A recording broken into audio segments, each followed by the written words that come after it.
es joven, pero lleva ya unos cuantos años dedicándose a estos temas y yo creo que vamos a entrar de lleno en la charla preguntándote, Diego, cómo llegas un poco a estos temas, por qué te especializas en estos temas y cómo llegas a eso. Creo que eso es una buena introducción para ir luego desgranando un poco los temas de los que queremos hablar hoy.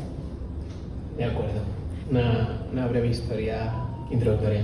Gracias a todo el mundo por venir, es un placer estar aquí. Gracias, Silvia, por la ocasión.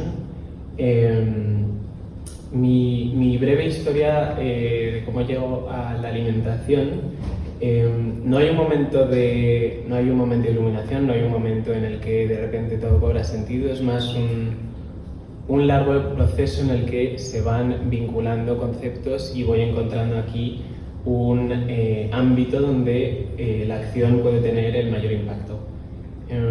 Empecé a estudiar biología, estudié conservación de la biodiversidad. Cuando estudias ahora biología no es pues lo que yo soñaba cuando era pequeño, que era pues descubrir nuevas especies, viajar, lo que nos cuentan de que hacían los grandes exploradores, sino repertoriar la pérdida de especies, hacer catálogos de extinción. Me doy cuenta de que no quiero hacer eso y también hay un patrón que no para de salir en esos estudios, que es la principal causa de esa desaparición de especies, que es la agricultura y la alimentación, el sistema alimentario en toda su amplitud.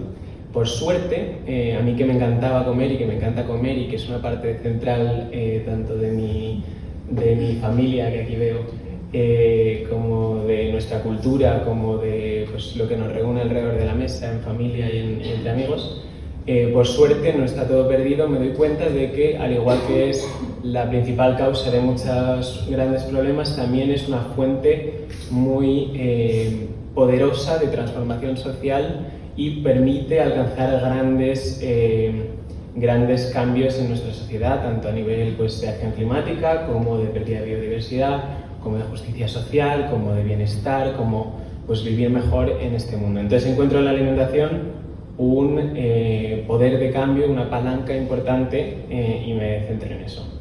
De la academia paso a la serie de forma imprevista, como pasan las cosas. Yo hice un proyecto contra el desperdicio de alimentos en la universidad que años más tarde repercutió en un productor que había oído hablar de esto, con el que había hablado yo de esto, y que decidió hacer una serie sobre el tema.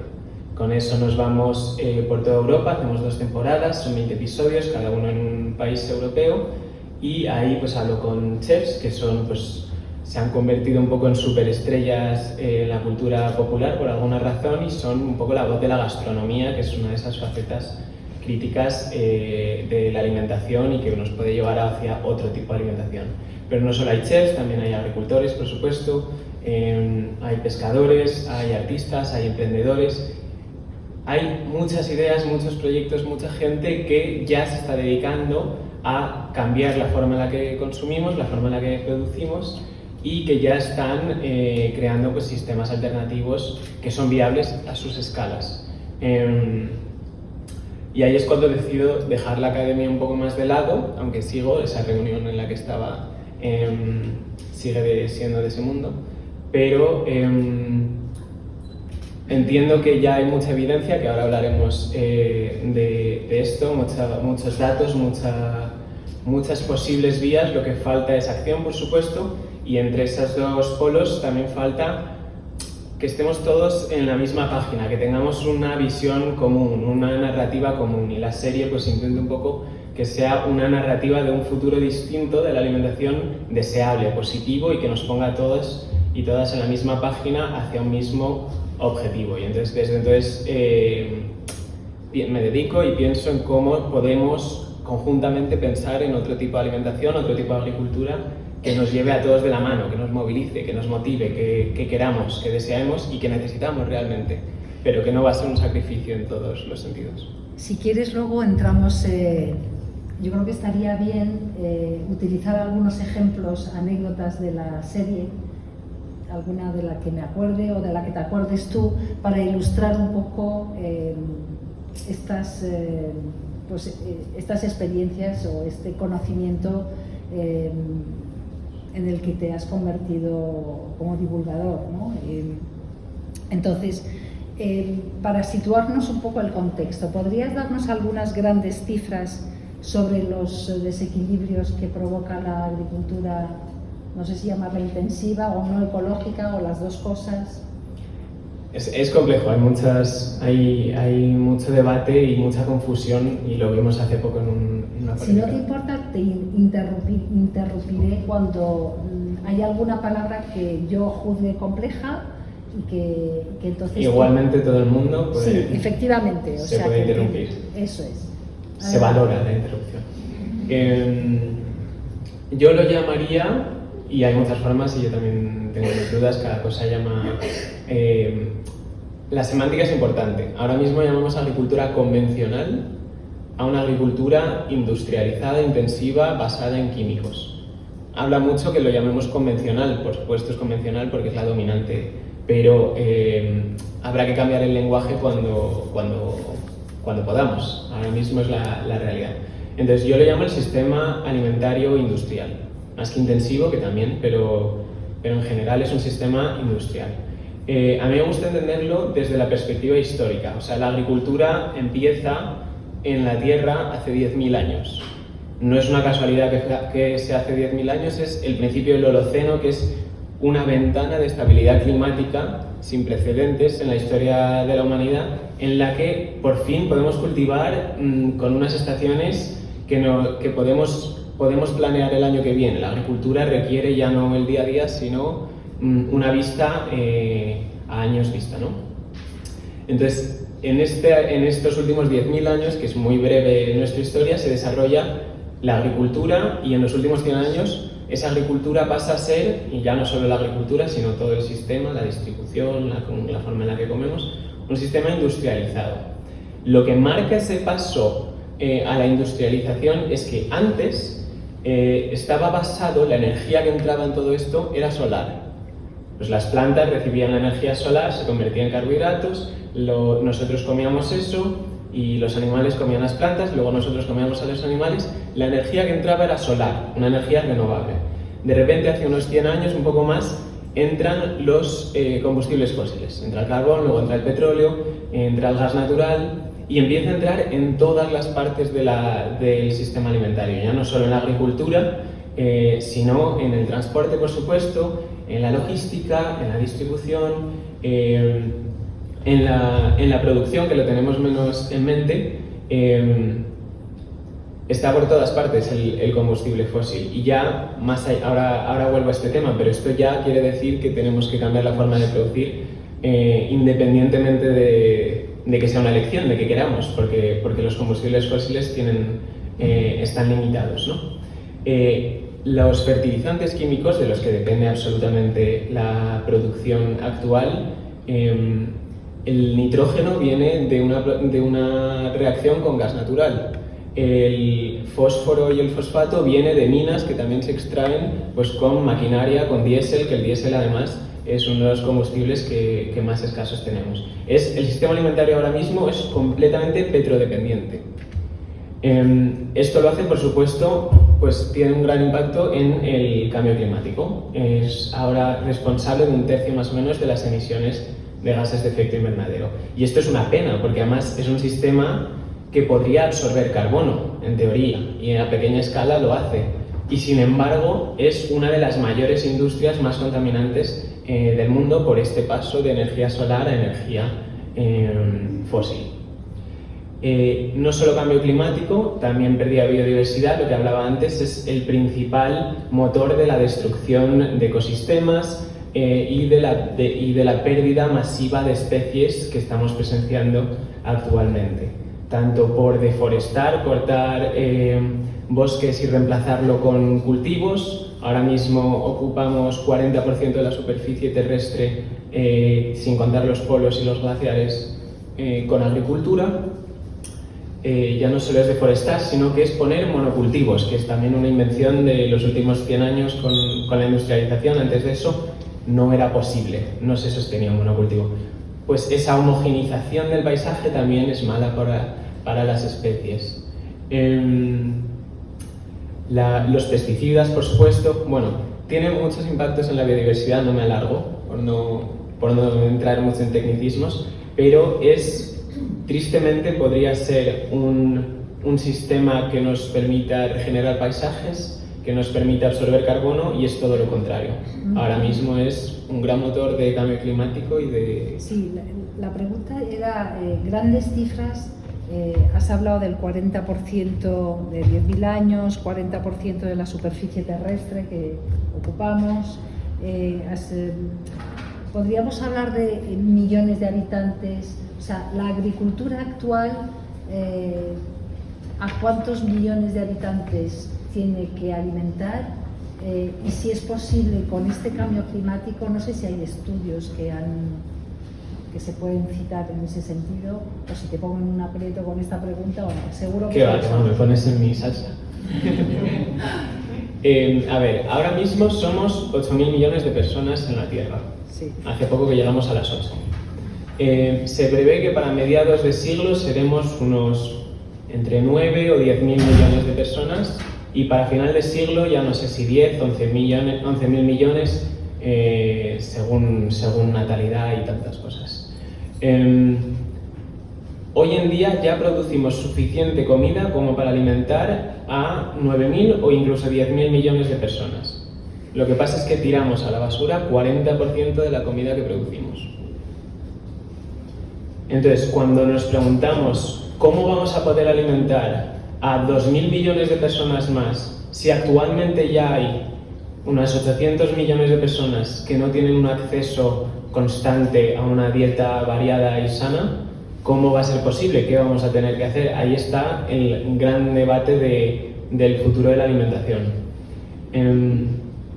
Es compleja de responder porque la intuición que tenemos que producir más es engañosa. Actualmente producimos de sobra, estamos en un estado de sobreproducción, y aún así hay hambre que pasa hambre, hay personas que pasan hambre. Lo que quiere decir que producir más no necesariamente alimenta más. Hay un problema de acceso a esa alimentación. O sea, producimos mal.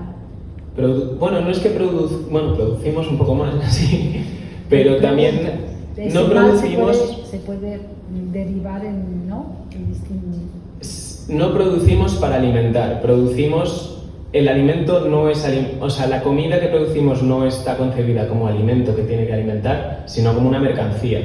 El alimento ha entrado en bolsa desde hace años y se trata como una mercancía, al igual que si estuviéramos vendiendo cualquier otro tipo de producto.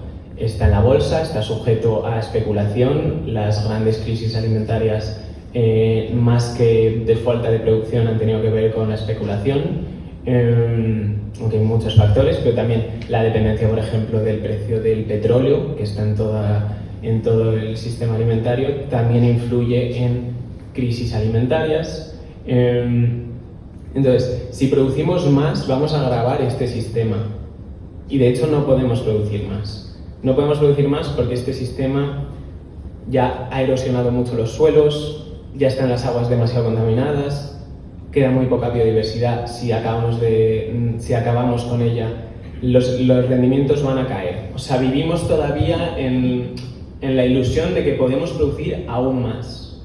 Y esto no lo he dicho, pero hay que reconocer que es un éxito tremendo la agricultura industrial. O sea, hemos disparado la producción mucho más de lo que podría haber imaginado cualquiera hace 100 años. Hemos permitido alimentar a un boom de población después de la Segunda Guerra Mundial. Se ha podido crear ciudades. Por eso no nos dedicamos a la agricultura, ojalá alguien sí en esta sala, pero la gran mayoría de personas. Esto todo viene gracias a la agricultura industrial, pero no es infinita, y ha agotado mucho los recursos y ha contaminado los ecosistemas hasta un punto en que tenemos que replantearlo. Diego, algunos dirían que la agricultura industrial, como la denominas tú, en los últimos 100 años, ha permitido, por lo menos en Europa occidental, que la gente dejara de morirse de hambre.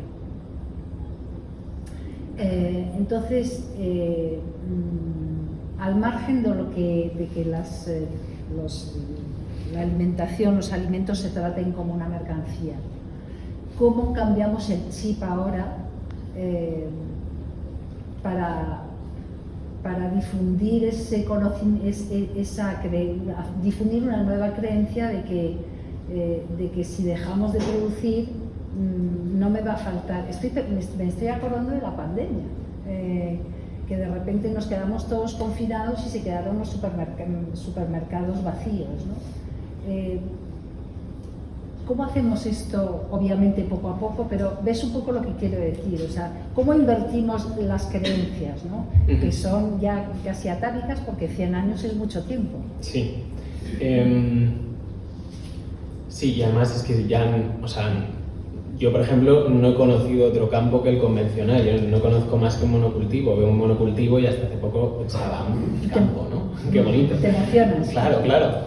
Pero porque no conozco otra cosa y tampoco conozco lo que hablan de que antes había insectos, que se te llenaba el coche de insectos. Tampoco lo conocemos y es verdad que es más difícil actuar cuando tu punto de partida es tan bajo, tan degradado. Creo que hay que...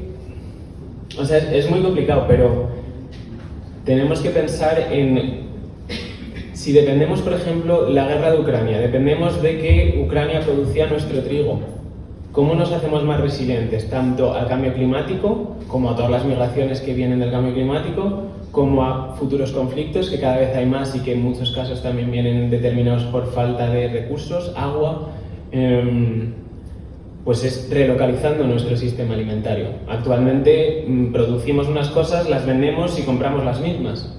O sea, vendemos porque la ecuación sale a cuentas, pero no... A eso me refiero cuando digo que el alimento es mercancía y no alimento. Entonces, creo que tanto esta idea de soberanía o de relocalización de la alimentación, podemos todos entender que tiene un gran potencial, que es volver a ser capaces de alimentarnos independientemente de lo que pase fuera de nuestras fronteras. Y en cuanto a cambio climático, un monocultivo es mucho más vulnerable que un policultivo, que es el contrario, que es plantar muchas plantas de forma mezclada, que es como funcionan los ecosistemas naturales. Entonces, pensar en que para asegurarnos esa alimentación tendremos que producir de forma más segura, más resiliente, con esta diversidad, y más cerca, más independiente de lo que pase en el resto del mundo y en conflictos en los que no podemos influir. Hay un capítulo en la serie, estás en Suecia, donde os trasladáis el cocinero y tú, creo que al norte o donde hay mucha nieve, no sé exactamente dónde era, y donde la alimentación está basada en la alimentación de, ¿cómo se llama el animal? El reno. El de reno, me salía en francés. Lo mismo. Sí, el reno. Estoy pensando en los habitantes de Estocolmo, que bueno, serán más rubios y serán más altos, pero el modo de vida es muy parecido a los habitantes de París o Madrid. ¿Cómo los llevamos cómo los relocalizamos, cómo cambiamos? No sé, aunque sea una manera lenta, pero ¿cómo se hace eso? Ojalá lo supiera, pero a ver, obviamente no todo, o sea, los países no van a tener que ser autosuficientes, no todos podrán, y el objetivo no es un proteccionismo, o sea, sigue teniendo que haber un comercio, un intercambio, pero más desde la colaboración y no de la competitividad en el mercado internacional de alimentos, que es como funciona ahora mismo.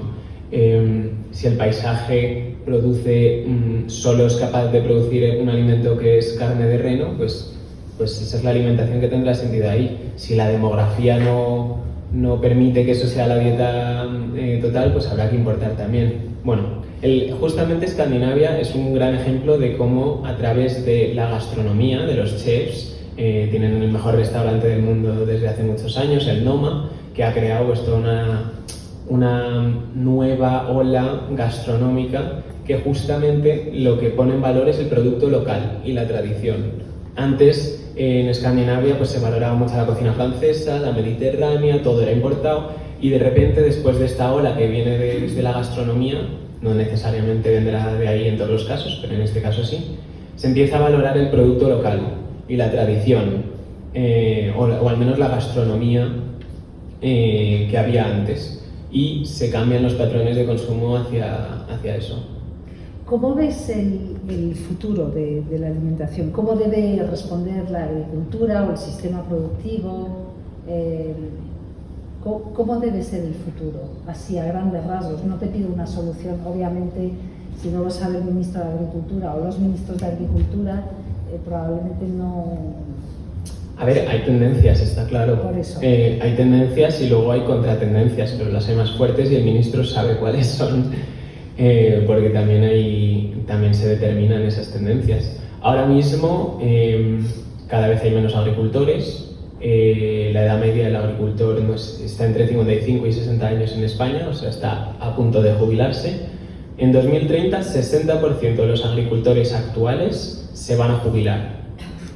Y no hay para nada, ni de lejos, ese mismo número de personas jóvenes que quieran dedicarse a la agricultura, porque ahora mismo es un sector poco prometedor, y muy precario y muy difícil. Y con una entrada muy difícil, si no tienes una familia detrás de ti, que tiene un terreno y que tiene instalaciones y que... Entonces vamos hacia lo que se llama una agricultura sin agricultores. Esto lleva pasando ya décadas, que cada vez hay menos agricultores, cada vez son granjas más grandes, cada vez las controlan más empresas en vez de familias, cada vez tienen más capital. Ahora una granja ya no es lo que era, ahora son millones de euros de capital con robotización, con digitalización, Big Data, todo lo que se cuenta un poco en el debate más general sobre el futuro de la alimentación. Es una agricultura súper tecnológica, porque la tecnología nos va a permitir ser mega eficientes con el uso del agua, con los recursos, con tal.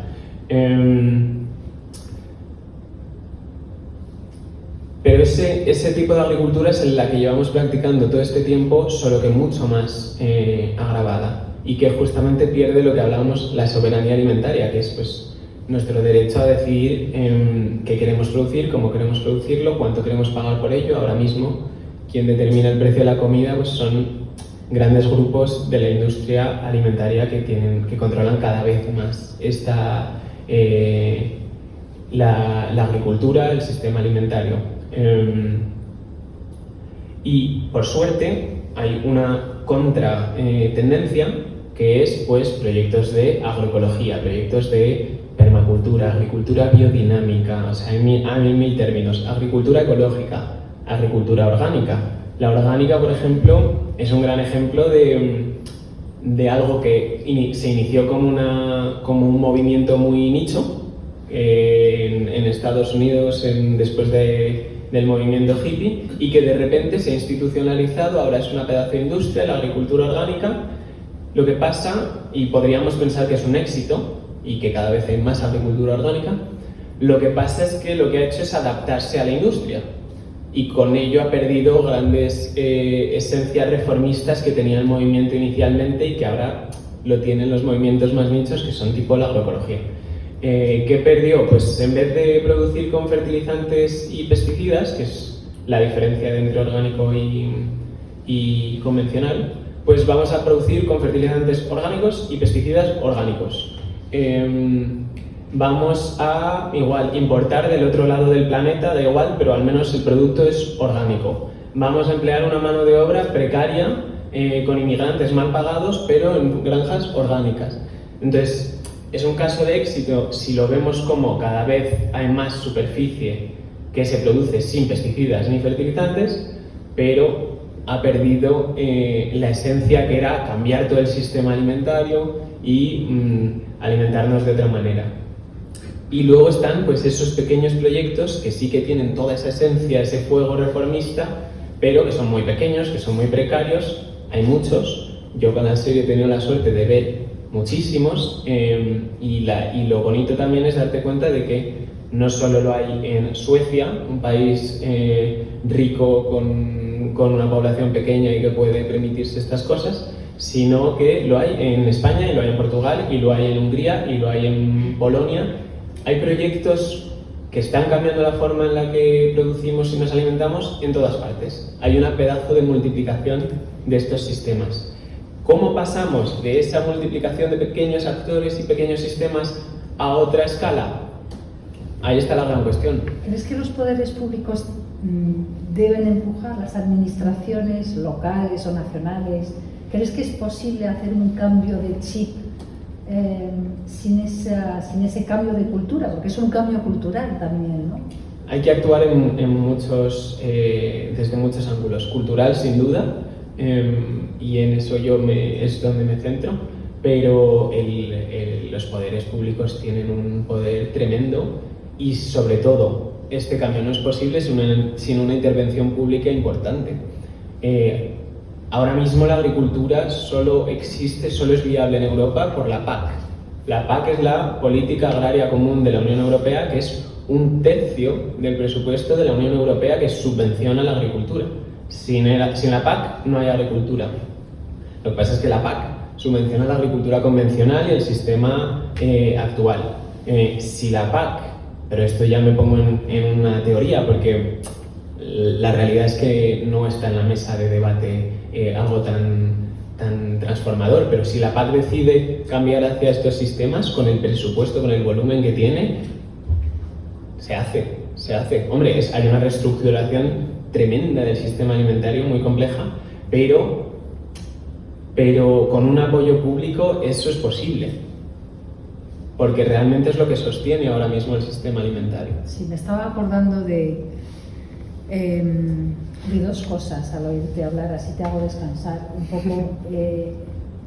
Cuando has hablado de distintos sistemas industriales, la robotización, la digitalización, el año pasado Diálogo promovió un libro blanco sobre la digitalización y la sostenibilidad en la industria española, y una de las empresas que entrevistamos fue el director de informática y digitalización de una empresa que se llama Nimaflor, que hace lechugas industriales ahí en Almería. Por resumir. Así no es muy apetecible. Y entonces comentaban que una de las cosas positivas de esta, lógicamente de estas sinergias que se producen gracias a la robotización, la digitalización, es la utilización de tecnologías solares, el regreso a tecnologías solares, porque con el volumen de inversión que se necesita para plantas de ese nivel, es posible hacer una instalación solar, tanto más cuanto que te encuentras en Almería.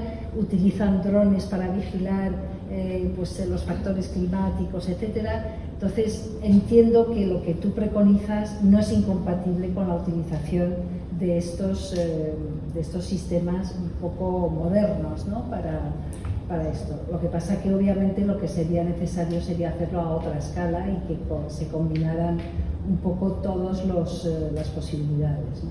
Por supuesto, o sea, la digitalización o estas nuevas tecnologías pueden aportar muchas soluciones, tanto en la logística, la venta, la diversidad. Un sistema local muy diverso con muchos actores tiene mucha complejidad, entonces conectarlos sí que tiene mucho potencial de esa manera. Y también al nivel de la producción, puedes tener esos softwares que te ayudan a planificar tu año, vallas eléctricas que te permiten mover al rebaño más fácilmente. O sea, la tecnología está ahí. Lo que pasa es que hablamos de tecnologías distintas. Cuando hablamos de ese futuro de drones, datos, todos los parámetros medidos, esos son unas inversiones millonarias. Claro. Y ahí la cuestión nos lleva a quién pertenece esa granja, a una empresa, porque pocas serán las familias de agricultores que puedan permitirse digitalizar y robotizar su granja. Y además, para que sea rentable hacer eso en tu granja, tendrás que tener mucha extensión para que el volumen haga que sea rentable tu inversión. Entonces, ¿a qué te lleva? De nuevo, una agricultura llevada por empresas con grandes monocultivos de cientos, miles de hectáreas para que sea rentable. Entonces, claramente se hibridan, y cuando hablamos de una alimentación sostenible, de agroecología, no es la vuelta al búfalo de carga, no, pero o sea, está la tecnología, está sobre todo el conocimiento que hemos desarrollado en todos estos años como para hacer una agricultura que sea ecológica realmente y productiva. O sea, si invirtiéramos lo que invertimos en investigación, en ingeniería agronómica y en industria química, pero en ecología aplicada a los agroecosistemas, podríamos producir más con menos impactos y de hecho con impactos positivos y regenerar el suelo fértil. Entonces, claramente hay hibridaciones, o sea, no va a haber tecnología en el futuro alimentario, pero la tecnología no debe guiar el sistema alimentario, sino que tienen que ser tecnologías que sean herramientas que nos ayuden y, de nuevo, esto ya pues según la visión, pero que sean accesibles por la gente y no parte de estas grandes industrias. Ayudar quizás se me ocurre a algunas áreas. Estamos en España, con lo cual en España áreas vacías de nuestra extensa área geográfica, como Soria, como Burgos, como muchos sitios de Castilla, ¿no?, que necesitan repoblación y que podrían, con ayuda, se me ocurre, de administraciones locales, pues tener regreso de gente, y no solo como se ve en los reportajes muchas veces para poner el bar en el pueblo, para que regrese el bar del pueblo, sino para ayudar a que haya más agricultura local, ¿no? Esto quizás sea esta. Diego, una cosa, ¿es elitista la alimentación ecológica? ¿Se puede decir así hoy en día? Temprano, ahora mismo por supuesto. El producto orgánico en general es más caro que el convencional. Y si nos planteamos que toda la alimentación pase a ser ecológica, va a haber una subida de precio en el alimento, porque ahora mismo el precio que pagamos por la comida es completamente ilusorio. No sabría explicarte exactamente cómo hemos llegado a este precio: industrialización, gran escala, combustibles baratos, subvenciones, una diversidad de factores, me imagino. Pero se dice también que cuando tú estás pagando un producto en el supermercado, lo estás pagando 3 veces. Estás pagándolo en la caja, estás pagándolo con tus impuestos por sanidad, porque es responsable de una gran parte de las enfermedades y del gasto público en sanidad, y lo estás pagando otra vez en tus impuestos por estas subvenciones de Europa de las que hablábamos, que son muy consecuentes. Entonces, que realmente habría que compararlo a lo que estamos pagando realmente por la comida, que es mucho más de lo que pagamos en caja. Quitando eso, que la realidad es que pagamos 1 euro y no más, si planteamos una transición hacia una agricultura y un sistema ecológico, va a haber una subida de precio. ¿Por qué? Porque producir así es más caro, porque tienes que producir y plantar, vas a plantar flores a cada 100 metros cuadrados de tu cultivo, vas a plantar setos, vas a añadir compost, vas a cubrir, cuando no estás plantando, vas a cubrir con otras plantas. Vas a arrancar las plantas adventicias, que son las malas hierbas, mal llamadas malas hierbas, con la mano, no con herbicida. Entonces, es más caro producir. En general, produce un poco menos que una agricultura con fertilizantes. Necesitas más mano de obra porque no tienes, igual no dependes tanto del tractor, no dependes tanto de pesticidas que te lo hacen todo muy fácil, sino que tienes que ir con la mano a arrancar. Entonces tienes más empleados. Y luego, además, si no está bien organizado, tienes además tú que llevar el producto al mercado. Entonces, es más caro producir así. Esa subida de precio, ¿quién la absorberá? Ahí está la cuestión. No tiene por qué ser solo el consumidor, tampoco tiene por qué ser el agricultor el que absorba esa subida de precio, porque no va a poder. Habrá que ver si la industria alimentaria absorbe parte de ese margen, si la distribución alimentaria también otra parte, si el gobierno o la Unión Europea con esas subvenciones tan millonarias puede reducir ese aumento del precio. Entonces habrá que ver de forma coordinada cómo absorbemos ese aumento del precio y evitamos que se dispare aún más la comida. Y luego esto ya es especular, pero yo me imagino que ahora mismo el sistema es alternativo, es minoritario, es nicho, entonces es mucho más caro, es un poco eficiente, pero si llegara a ser dominante sería mucho más eficaz y el precio también seguramente bajaría de ese alimento.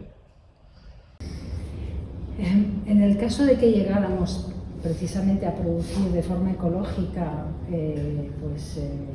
y que ya no existiera lo que hemos llamado el sistema industrial, ¿habría suficiente para todos? Para todos me refiero a los 8.000 millones o los 10.000 millones que va a haber a finales. Los 10.000 millones, sí. En cuanto a espacio biofísico, llamémoslo, o sea, en cuanto a capacidad de la Tierra para producir suficiente alimento para cada uno de los individuos de la Tierra, sí.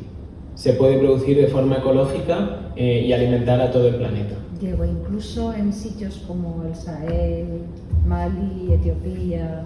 Bueno, teniendo en cuenta a escala global y luego pues con una distribución eficaz.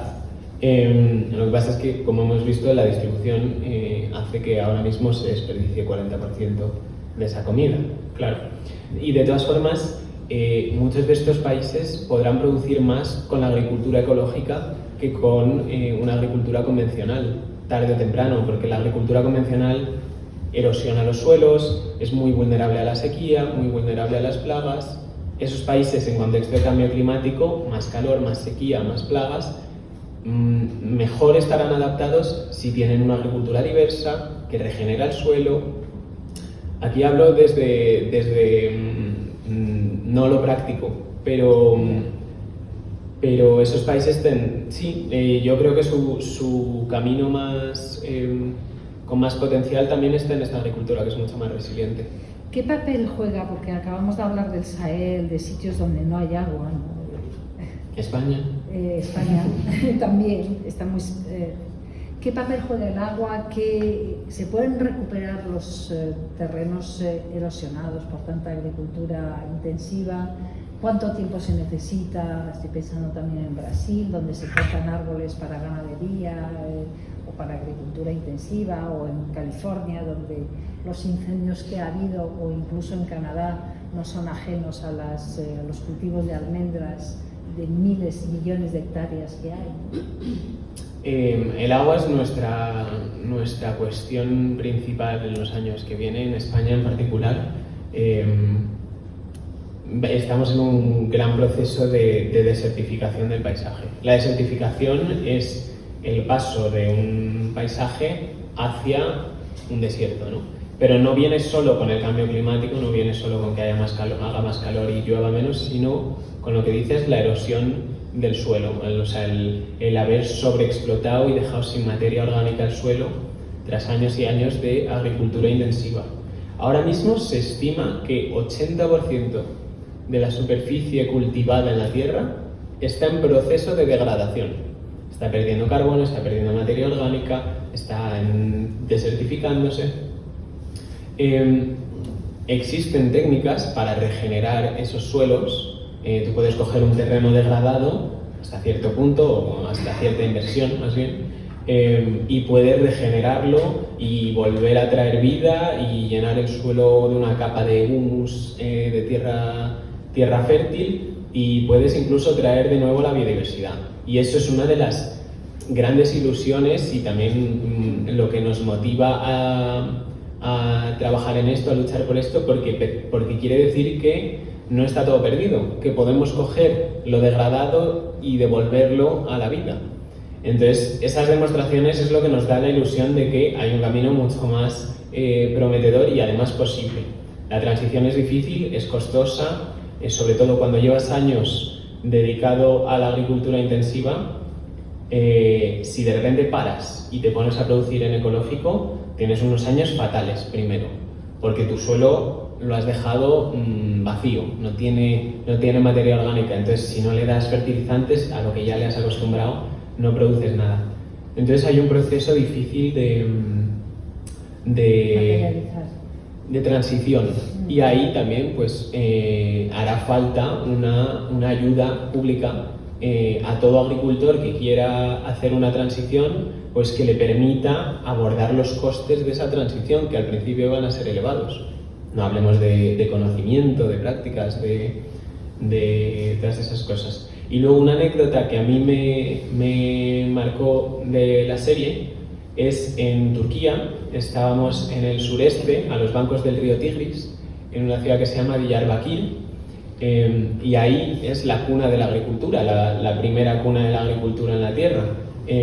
Y esos jardines llevan más de 7.000 años siendo cultivados.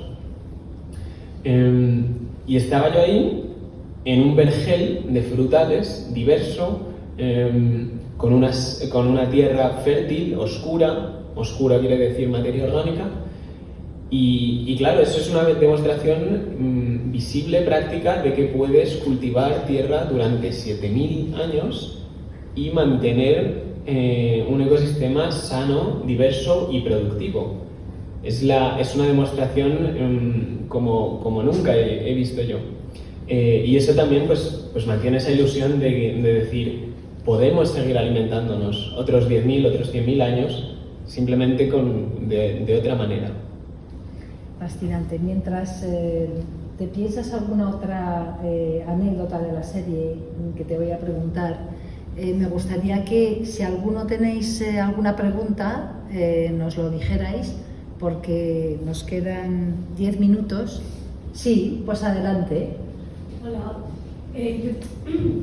Para toda esta transición y este cambio en la manera de producir en la agricultura, ¿consideras que se puede hacer a nivel, por ejemplo, estatal, de que España tome la decisión de que va a cambiar totalmente, radicalmente la forma de producir, o tiene que ser algo conjunto a nivel de que todos los países se tienen que poner de acuerdo, porque si no, no sirve para nada?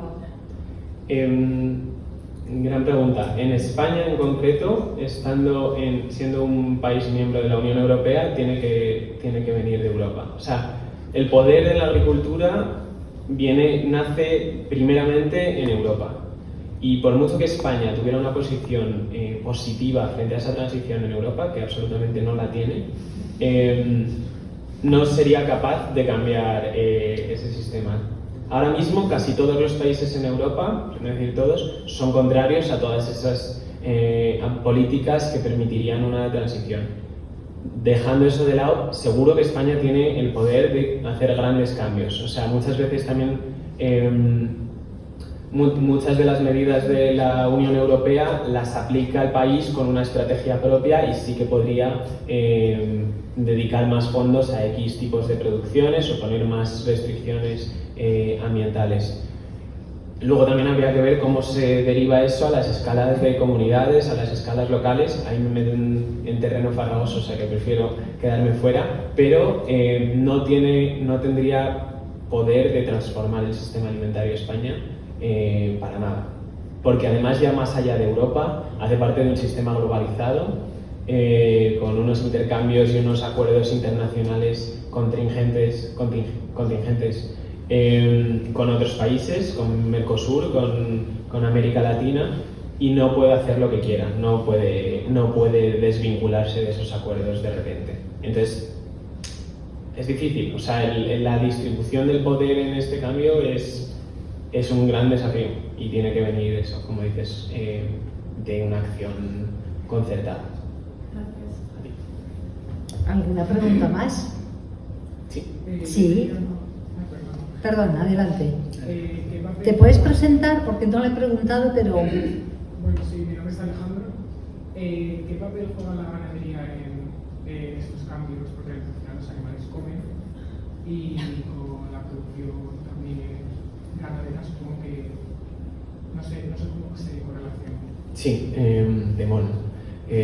La agricultura y la ganadería y el futuro de la carne, además es un debate que por supuesto polariza mucho. Ya no entremos en elección de consumo y cultura, pero entre, por ejemplo, veganos o movimiento vegano y ganadería extensiva tradicional hay mucha polarización y, sin embargo, en mi opinión, buscan lo mismo, que es el fin de una ganadería intensiva que depende de todas esas importaciones de alimento. O sea, España produce cerca de 0% del alimento de su ganado, lo importa todo. Entonces, una ganadería extensiva, independiente de esas importaciones de alimentos, sería pues extensiva en prados a una densidad mucho menor y entonces una producción muy inferior también. Entonces, la conservación de esos ecosistemas, los prados, donde ahora mismo está el ganado en extensivo, también es muy importante, porque en Europa lleva 10.000 años habiendo ganadería, ya no tenemos grandes herbívoros salvajes, entonces el ganado ha tomado un poco el papel ecológico de esos grandes herbívoros y mantiene ecosistemas como las praderas, que son muy biodiversas en Europa, las mantiene vivos. Sin esos animales, sin esos sistemas de producción, se acaban las praderas y habría una pérdida de biodiversidad también. Entonces, queremos mantener la ganadería, esa ganadería que permite conservar esos paisajes. Lo que pasa es que produce muy poco, produce mucho menos, a unas densidades muy bajas, y entonces ahí es donde vuelvo a cómo se solapa el movimiento vegano con el movimiento de ganadería extensiva, que es, buscamos lo mismo, hay que consumir muchísima menos carne, pero se producirá un poco de carne, simplemente habrá que comer menos, que vuelve a comer menos pero mejor carne, ¿no? Así de simple, pero que causa muchísima polarización y un debate muy poco constructivo en España. Bueno, en España y en todo el mundo.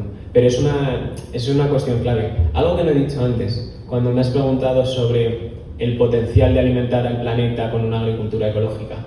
Es solo posible si reducimos el consumo de carne y si reducimos el desperdicio de alimentos. O sea, la dieta es central en esta transición. No podemos hablar de esta transición sin hablar de transformar nuestras dietas, e implica muchísima menos carne y carne de estos sistemas. Sí, no sé si ha quedado claro por qué hay tanto desperdicio. Bueno, es que no está nada claro, pero es muy difícil de decir el por qué. El por qué, bueno, es un síntoma de este sistema alimentario lineal y donde el alimento es extremadamente barato y es más rentable tirarlo a la basura que si tenemos la posibilidad de vender un poco más. En el por qué no sabría decirte por qué, aunque sí sabría decirte que hay muchísimo más desde que entramos en este sistema industrial. El porqué en el día a día, pues es que se tira desde nosotros en casa hasta el supermercado, hasta el restaurante, hasta, y una parte que no se suele mirar, pero que es igual de importante que esta que acabo de mencionar, hasta en el campo, el agricultor, en el barco de pesca. Ahí hay también muchísimo desperdicio. Y aquí juegan, pues, por ejemplo, un supermercado que tiene muchísimo poder frente a un agricultor, le impone pues estándares estéticos, morfológicos a su producto, y hay veces hay ciertos productos que es la mayoría del producto que tiene que ser descartado. O de repente hay un cambio de demanda, última hora, al final no queremos todo esto que nos has producido en los últimos meses. Lo siento, no tienes nada que hacer porque estás desprotegido y eso acaba en el campo porque no había nadie que lo fuera a comprar. Es el resultado de este sistema industrial y es un síntoma. Es un gran síntoma muy representativo de un sistema completamente ineficiente y completamente roto, por supuesto. Había otra pregunta más, ¿no? Sí, bueno. Sí, adelante. Sí, Perdón. Primero, gracias a Diálogo por traer este tipo de debates y a ti por acercar un tema tan complejo de una forma tan sencilla. Ahondando sobre el tema del desperdicio, ¿no? Y hablabas un poco del tema de la PAC, podría ser una forma, ¿no? Como hay el CO2, pues un impuesto a la emisión, un impuesto a ese desperdicio, ¿no? Y que pagáramos más caras esas manzanas perfectas frente a las que vienen con bichos. Sería muy difícil porque Ahora mismo no medimos dónde está ese desperdicio, es oscuro, es opaco, no lo vemos. De hecho, las estimaciones, se estima que se tira 40% de la comida, es una estimación. Si te pones a mirar la metodología del estudio, es una ruina.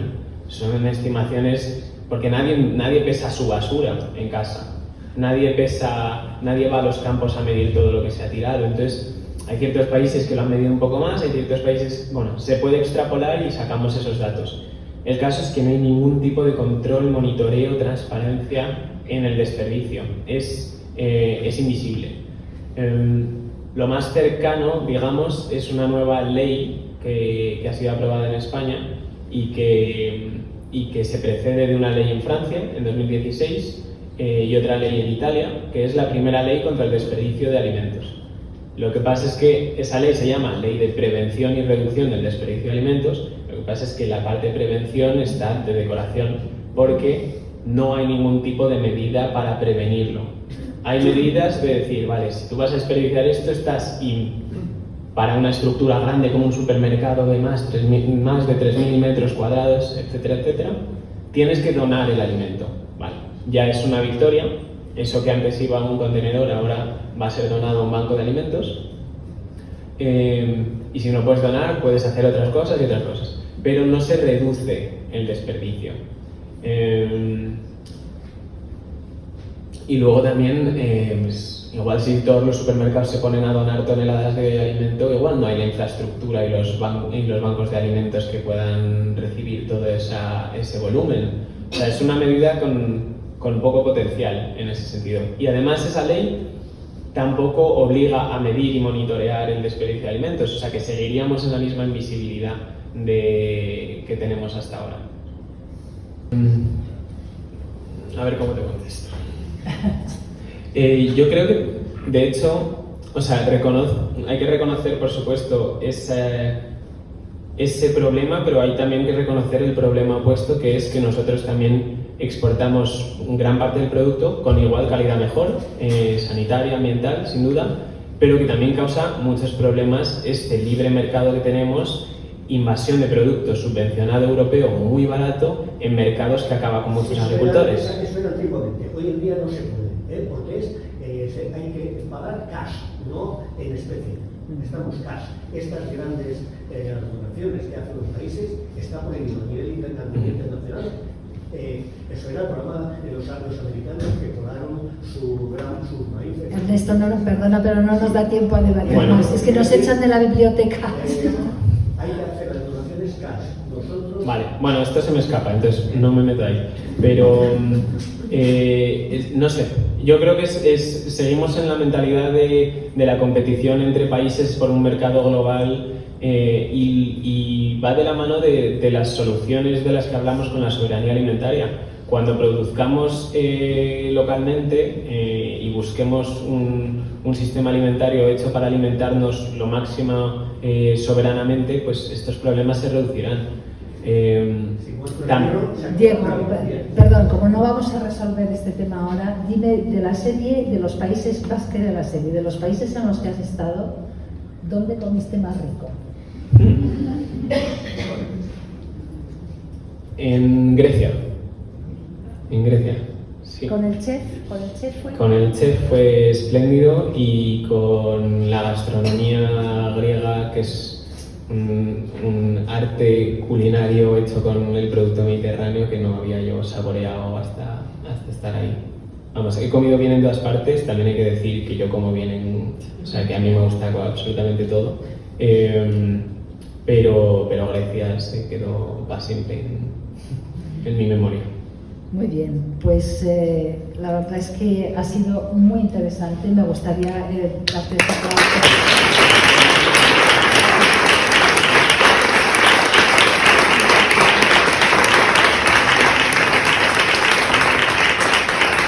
Gracias por tu generosidad, Diego, por tu tiempo.